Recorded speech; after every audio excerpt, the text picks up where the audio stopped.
ఈరోజు ఆత్మలకు అంటుకొని ఉన్నాయి, మనసులకు అంటుకొని ఉన్నాయి, హృదయాలకు అంటుకొని ఉన్నాయి. ఈ లోకంలో తిరుగులాడుతూ లోక సంబంధమైన సకల విధములైన అపవిత్రత, అశుచి, పాపం, దుష్టత్వం, దుర్మార్గత, చెడ్డ మాటలు, చెడ్డ చూపులు, చెడ్డ తలంపులు, చెడ్డ నడవడిక, చెడ్డ ప్రవర్తన, అపవిత్రతలను కూడా అంటించుకొని మానవుడు జీవిస్తూ ఉన్నాడు, వాటిని ధరించి ఉన్నాడు. ఆ పాపం అనే, అపవిత్రతని, చెడుగానే, దుష్టత్వం అనే, అశుచి అనే, అపవిత్రతనే ఆ చెప్పులను వదిలివేయమంటున్నాడు. వాటిని వదిలివేయాలి. దేవుని సమీపించాలంటే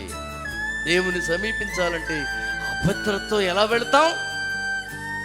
నెవర్. కనుక అపవిత్రతను, చెడుగును, దుష్టత్వమును, ఆ చెప్పులకున్న అశుచి వలె మన జీవితాలకు అంటూ ఉన్న వాటినన్నిటిని కూడా వదిలివేసి అప్పుడు సమీపించాలి.